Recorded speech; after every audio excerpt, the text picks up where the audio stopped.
Bonjour à tous, bienvenue sur Investir en Crypto, j'espère que vous allez bien. Dans cette vidéo, on va prendre le temps d'analyser le Bitcoin pour savoir qu'est-ce qui s'est passé en quelques heures et qu'est-ce qui pourrait éventuellement se passer dans les heures à venir. Et je vais vous expliquer pourquoi je vais prendre patience dans les heures et jours à venir. Pour ceux qui ne me connaissent pas, moi c'est Rémi. Ici on apprend à investir dans les crypto-monnaies et devenir rentable sur ce marché. Donc dans un premier temps, comme je vous ai dit, on va voir dans cette vidéo que s'est-il passé au niveau du Bitcoin. Alors comme vous pouvez le voir, on est passé littéralement ici d'une target des 38 400 $ à aujourd'hui plus de 41 800 $. On a fait quasiment un 9%. Alors si c'est même pas un 9% qu'on a fait en réalité. Donc pour vous dire à quel point ça peut être surprenant des fois, puisque rappelez-vous, j'avais lancé un trade, alors ça devait être peut-être ici, à ce moment-là, autour des 38 500 ou je ne sais plus, quelque chose du genre. Et donc, ou peut-être avant, je ne sais plus. Et à cette même occasion, c'était un short et du coup, j'aurais été clairement perdant. Donc pour ceux qui m'ont suivi sur Twitter, je vous avais dit que j'ai clôturé mon short juste ici, vous voyez, aux 38 200 ou 300, avant qu'on ait eu ce pump ici. Alors comment se fait est-ce qu'on ait eu, vous voyez, cette petite remontée aux 3% alors qu'on était plutôt bearish initialement? Rappelez-vous, je vous avais fait une vidéo où je vous avais quand même prévenu de ce short squeeze qui pouvait éventuellement arriver. Et donc, moi, j'ai quand même réconforté le fait de me dire, ok, tu dis ça à tes abonnés, donc tu appliques. Donc voilà, moi j'ai mis un short parce que je savais que dans ma tête, j'étais plus à 70% bearish. Maintenant, je savais que j'aurais pu aussi perdre avec ce short. Donc c'est la raison pour laquelle j'ai clôturé et j'ai pas perdu d'argent, hein, pour vous dire, j'en ai pas non plus gagné. Par rapport à ça, qu'est-ce qui s'est passé en fait au niveau des marchés américains? Vous voyez, ici, on était plutôt parti pour aller chercher notre prochain support, vous voyez, autour des 4050 points. On a vécu ici un rebond extrêmement rapide, on a fait, pour vous dire, du plus bas au plus haut, quasiment plus 3%. Quelle en était la cause de ce pump? Je pense que c'est tout simplement parce qu'au niveau du pétrole, on avait vécu tout simplement un nouveau plus haut depuis cette date, vous voyez ici, du 6 mars. Et de ce fait, on a vécu une correction extrêmement rapide comme on avait vécu là. Hein. Vous voyez, au moment où on avait fait les 127 $, qu'est-ce qui s'était passé? On était retourné aux 122. Ici, dès lors qu'on a fait les quasi 130, on était au 129,42, on est redescendu. Ici, on a liquidé énormément de personnes jusqu'au 119. On a fait quasiment moins 8% au total. Donc, il s'est passé ça sur le pétrole, il s'est passé ça aussi sur le gold. Le gold, on s'approchait du point le plus haut historique au 2075. On a chuté, on a liquidé énormément de personnes. On a fait moins 2,40%. Au niveau du dollar index, on a également chuté. Donc, toutes ces raisons-là ont poussé à ce que le S&P 500 parte à la hausse. Donc, ce que je vous montre là, c'est un côté fondamental, mais de par les analyses graphiques. Maintenant, on a également eu une news de la part de Monsieur Biden. Vous voyez, donc juste ici, Biden signera un executive order sur les crypto-monnaies ce 9 mars. Est-ce que c'est ce qui a effectivement fait pousser le Bitcoin à la hausse? Personnellement, je me fie plus à ce qui s'est effectué, vous voyez graphiquement là, avec les nouveaux plus hauts qu'avec cette news de Biden. Ça, c'était le premier point. Maintenant, qu'est-ce qui est important de regarder? Alors, déjà, on sait qu'au niveau des long short ratios, c'est un indicateur important à regarder parce que ça va nous permettre de savoir si le marché est plus bullish ou bearish. Là, on ne voit pas les personnes ayant de gros portefeuilles prenant des positions. Là, on voit juste la globalité du marché. Donc, comme on sait que 95% des personnes utilisant des effets de levier sont perdants et que seulement 5% sont gagnants, et de ce fait, on peut estimer que la majorité ici sont perdants. Et donc, on pourrait aller dans le sens opposé. Ici, vous voyez, on a réalisé ce pump, ce short squeeze, quand on était au 65%. Très étonnant. Et je vais vous dire, ça me rend même heureux de savoir que ça a dit l'inverse du trade que j'avais pu réaliser. Pourquoi? Parce que je pense qu'il est intéressant, que ce soit en tant que trader ou bien investisseur, de ne pas toujours avoir raison. Ça permet de se remettre en cause sur les analyses qu'on a fait précédemment. Aujourd'hui, je pense qu'il y a plusieurs choses qui pourraient permettre d'améliorer cette prise de position que j'ai réalisée. Déjà, c'est le focus sur le long short. Pourquoi? Tout simplement parce qu'on remarque ici, on avait 65% de position acheteuse et pourtant, on est parti à la hausse. Donc ça, c'est le premier point sur lequel j'ai à vous dire qu'il ne faut pas, je pense, trop s'attarder à 100% sur cet indicateur, tant bien même qu'il a pu faire beaucoup ses preuves dans le passé. Mais c'est que vous voyez là, il nous a bien indiqué le contraire. Donc, prenons du recul et analysons peut-être d'un point de vue encore plus globale. Ça, c'est la première des choses que je me suis rendu compte avec cette erreur du trade que j'avais pu lancer et ensuite clôturer. Ensuite, la deuxième erreur, c'est l'aveuglement sur Twitter. Alors pourquoi j'ai mis ça? Parce que je le savais pertinemment que sur Twitter et YouTube, je voyais beaucoup d'engouement sur le Bitcoin va repartir aux 33 000, le Bitcoin va repartir aux 28 000. Comme depuis le début du retracement qu'on a vécu sur le Bitcoin ici, je vous avais dit on allait visiter la zone des 33 000 $. Je suis resté focus comme ça dessus. Tandis que la réalité était tout autre. Je savais très bien que sur Twitter, il y avait une euphorie autour des 33 000 $. Et puis la dernière raison, du coup, dès lors qu'on a des liquidités extrêmement conséquentes, peut-être qu'effectivement, il serait à revoir avant de prendre des positions, qu'elles soient acheteuses ou vendeuses, à attendre potentiellement une prise de liquidité ou bien comme on avait pu le vivre ici, ce qui m'avait, je me rappelle, réconforté dans la prise de position que j'avais mis, je crois, au 43 400. J'avais fait, vous vous rappelez, un plus de 180% sur ce trade. Je me rappelle très bien pourquoi je l'avais pris. Ce qui m'avait réconforté à le prendre, c'était les options qui nous montraient que le max spend price était autour des 40 000 $. Ce qui invitait fortement le Bitcoin à partir à la baisse. On a aussi également quelque chose d'extrêmement important à regarder, ce sont les liquidités. Alors comme je vous l'ai dit ici, je ne pense pas que sur ce graphique, la liquidation map, on a les stop loss qui sont indiqués. Mais ça nous permet quand même de savoir où sont les liquidités. Et donc, par cette même occasion, quand on voit ce graphique, vous voyez, ici, ça doit être dans les alentours, si je compte entre 40 000 et 45 000, ça doit être 42 000, 42 500 $, vous voyez juste ici. Donc, on sait que aux 42 500 $, c'est là où nous avons le plus de liquidités à aller chercher. Donc, si je me remets sur mon graphique, on va regarder ce à quoi ça correspond. Les 42 500 $, c'est, vous voyez, juste ici en fait. Entre la zone rouge aux 41 500 $ et la zone rouge des 42 800 $. Donc on sait qu'ici, on a énormément de liquidité. Qu'est-ce qui a fait qu'on a vécu ce pump alors que ici, entre les 39 600 et les 41 100, vraisemblablement sur ce graphique, vous voyez, on n'a pas grand-chose puisque vous voyez les 40 000, ils sont ici. Et les 41 100, ils sont à peu près, vous voyez, on va dire juste ici. On n'avait rien sur la liquidation map. Alors, qu'est-ce qui a fait ce short squeeze? Eh bien, comme je vous l'avais dit dans mes précédentes vidéos, c'est qu'ici, je pense que ce ne sont que les liquidations. Donc là, ici, en fait, on a énormément de stop loss. Comme dans le trading, beaucoup de personnes, vous voyez, quand on prend une position short, généralement, qu'est-ce qui se passe?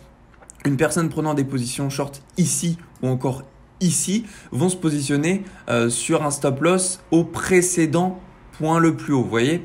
Et donc c'est souvent comme ça que ça se passe. Maintenant, il y a aussi des stop loss basés sur des targets psychologiques. Et c'est la raison pour laquelle on a vécu, vous voyez, cette ascension extrêmement rapide puisqu'on a liquidé, liquidé, liquidé et liquidé. Maintenant qu'on a vu que s'est-il passé, mais également ce qui est important de regarder, voyons que pourrait-il se passer. Alors, pour ce faire, on va d'abord se positionner. Je vous prie de m'excuser, je suis en train de manger en même temps, donc je suis en train de ravaler ma salive. Ici, on a le graphique du prix du Bitcoin qui a monté de manière très rapide. Donc, qu'est-ce qui pourrait éventuellement se passer? Déjà, un léger retracement. Et en même temps, on peut voir que dans le passé, les retracements, on n'en a pas toujours vécu. Donc là, on peut se référer sur plusieurs choses. Si je reviens sur le gold, vous voyez, on a retracé, mais on est toujours resté bullish. Donc là, ce qu'on pourrait éventuellement voir aujourd'hui, ce serait probablement d'atteindre ici la target des 2075 ou encore aller chercher plus haut. Ça, c'est vraiment ce que je vois puisque vous voyez, malgré le retracement qu'on a fait là, la grande correction, on est toujours resté d'une manière extrêmement bullish, puisqu'on a des points bas beaucoup plus hauts à chaque fois. Donc moi, ça ne m'étonnerait pas de voir le gold au 2075, voire même inaugurer en ce 9 mars un nouveau point le plus haut. Donc si le gold nous fait ça et que en même temps le pétrole, vous voyez, il reste toujours bullish, il nous supporte. Cette trendline nous supporte depuis un petit moment quand même, ça fait 2 jours du coup. C'est pas longtemps, mais en petite unité de temps, du coup, ça représente quand même beaucoup. Par rapport à la correction, on est remonté sur ce support. Ce n'est pas impossible également que là, on dépasse aujourd'hui la zone des 129 $. C'est même fort probable. On verra très bien ce qui se passe si s'effectue ça sur le pétrole, mais également sur le gold. Et que sur le dollar index, on arrive à réintégrer, vous voyez, ce grand support, ou au moins à revenir un petit peu au-dessus, alors le S&P 500 pourrait en prendre un coup, continuer cette descente, puisque vous voyez qu'ici on a un point haut plus bas que son précédent, ce qui indique clairement une puissance vendeuse beaucoup plus conséquente que celle des acheteurs. Et à ce moment-là, eh ben, le Bitcoin, lui, pourrait retracer, pourquoi pas, autour de cette zone des 40 000, vous voyez par ici. Hein. Si on retourne aux 39 600, c'est pas impossible, mais je pense que tout le monde s'y attendrait. Donc il y a de fortes probabilités qu'on ne retrace pas jusque-là. Il y a deux solutions dans ma tête que je vois. Je vais vous la partager. Soit on retrace, suite au fait que impact du S&P 500, des matières premières, etc., mais également parce qu'au niveau du long short ratio, on reste bullish. Mais, au vu du fait, vous voyez qu'on est parti très rapidement à la hausse alors qu'on était quand même bearish il n'y a pas si longtemps. Que vont se dire probablement les personnes ayant pris des positions vendeuses ici? Elles vont se dire, ok, c'est une bonne opportunité pour vendre plus haut. Comme ça, quand ça va repartir aux 33 000 comme tout le monde le dit, eh ben, je vais me faire encore plus de bénéfices. Donc, si... Comme on le voit à l'écran ici, on a un rétrécissement. On est maintenant aux 58% de position acheteuse. On commence tout doucement à repartir dans cet environnement bearish. Donc si ça continue ainsi, alors le scénario qu'on avait vécu ici le 28 février peut très fortement se réaliser. C'est-à-dire qu'on pourrait remonter ici jusqu'aux 44 000. Alors là, n'imaginez même pas ce qui peut se passer au moment où on dépassera la target des 45 000. 45 000, vous voyez ici, le short squeeze qu'on a vécu de quasi 10% quand on a dépassé la target des 39 600. On a simplement pris les positions ici. Mais alors, si on dépasse la target des 45 000, qu'est-ce qui va se passer? On va réaliser un short squeeze de toutes ces positions.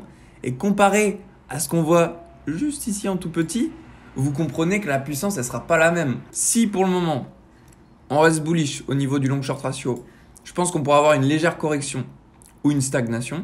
En revanche, si on commence à passer bearish, alors là, il y a fort à parier que si on s'en tient à la liquidation map, qu'on aille liquider les personnes aux 42 500 $. Et donc, ce qui nous emmène donc à la dernière question, quels sont les potentiels targets? Eh ben, par rapport à cette extension Fibonacci que je trouve magnifique. Pourquoi je la trouve magnifique? Parce que regardez, la zone D1, elle correspond ici à notre zone en rouge extrêmement conséquente. Je vous rappelle, la zone en rouge, ce sont des zones de prix très conséquentes sur lesquelles on a du mal à passer. Si on doit traverser ces zones-là, il y a généralement beaucoup de stagnation à avoir avant. Deuxième chose, la zone des 2 618 tombe encore pile sur cette zone en rouge aux 41 500. La zone des 3 618 pile encore une fois en corrélation avec les 42 800, notre zone en rouge. Alors ces zones-là, faut savoir, je les ai dessinées, ça fait un petit moment, hein, elles sont là, va falloir même d'ailleurs que je les renouvelle. Mais pour le moment, vous voyez, elles nous ont extrêmement bien servi, que ce soit au bottom qu'on avait pu voir ici au 37 300, encore ici au 39 600 et puis encore là au 41 500, zone sur laquelle on stagne actuellement. 3 618 au 42 800 et 4 618 sur la zone des 41 100. Alors cette zone en verte, ce sont des zones que j'avais réalisées sur le court terme. Vous voyez, quand on était ici autour du 2 mars. Donc ça, peut-être qu'il y a moins de conséquences, on va dire, au niveau de traverser ce prix ou pas. En tout cas, ce qui est très intéressant et pertinent, j'ai envie de dire, c'est qu'ici, vous voyez, notre extension Fibo correspond avec perfection avec ces zones de prix. Donc éventuellement, les potentiels targets d'un retracement, vous voyez, de ce grand mouvement, ce serait les 1,618 aux 40 700 $. Et pourquoi pas, si on va plus loin, aux 40 100 $. La zone des 3,618, vous voyez, comme je vous l'ai dit ici, je n'y crois pas. Et en même temps, c'est ce qui peut arriver. C'est ce qui peut arriver puisque bon, en regardant une heure, on a, vous voyez, une zone d'imbalance juste ici. Une grande zone d'imbalance qui va jusqu'aux 39 500 $. Donc c'est tout à fait possible. Mais c'est entre guillemets tellement prévisible. Et en plus de ça, on voit un rétrécissement au niveau du long et du short, qu'il y a de cette forte probabilité que ce retracement-là, on ne le fasse pas dans la totalité. Puisque si on commence à descendre, je pense que ça va alarmer les personnes en disant « Oh, ça va repartir à la baisse, donc du coup, il faut vendre ». Enfin, vous comprenez la suite. Éventuellement, les prochaines targets à aller chercher, ce seraient les 42 800 $ qui correspondent à notre zone de prix plus notre extension 3,618. Et à quoi ça correspond? Les 42 800 $. On va revenir sur notre image ici. Vous voyez, à ce grand pic de liquidation. Alors, je dirais même que vis-à-vis de ça, si on va au 3,618, aux 42 800 $, au vu de ce pic de liquidation et de celui qui suit, il y a de fortes probabilités que l'on grimpe jusqu'au 4,618, c'est-à-dire aux 44 000 $, si on va chercher la target des 3,618. Bah oui, puisque du coup, comme il y a tellement de liquidité, ça va faire comme ce qu'on a vécu ici. On va avoir un short squeeze et le prix va grimper jusqu'au 4618, 44 000 $. Et après, on pourrait avoir une légère stagnation autour de cette zone de prix, autour des 44 000 à 45 000, puisque du coup, vous voyez que dans le passé, c'est une zone sur laquelle on a énormément stagné. Et à ce moment-là, dès lors qu'on franchira le palier des 45 000 $, on aura quelque chose d'énorme. Donc, est-ce que actuellement, on va partir à la hausse et donc, c'est peut-être le mouvement du siècle, c'est-à-dire que le Bitcoin pourrait partir jusqu'aux 55 000 $ en l'espace de si peu de temps parce qu'il a des liquidités ici, mais encore ici et encore ici, c'est tout à fait probable. De toute façon, je vous tiens au courant, je ne vous laisserai pas comme ça, vous inquiétez pas. Et puis, en ce qui concerne des trades à prendre, si j'en ai à faire, je vous le dirai. Je vous tiens au courant sur Twitter. Et en tout cas, c'était un plaisir pour moi de vous avoir fait cette vidéo. Je vous souhaite à tous une très belle journée, prenez soin de vous et on se retrouve dans la prochaine vidéo.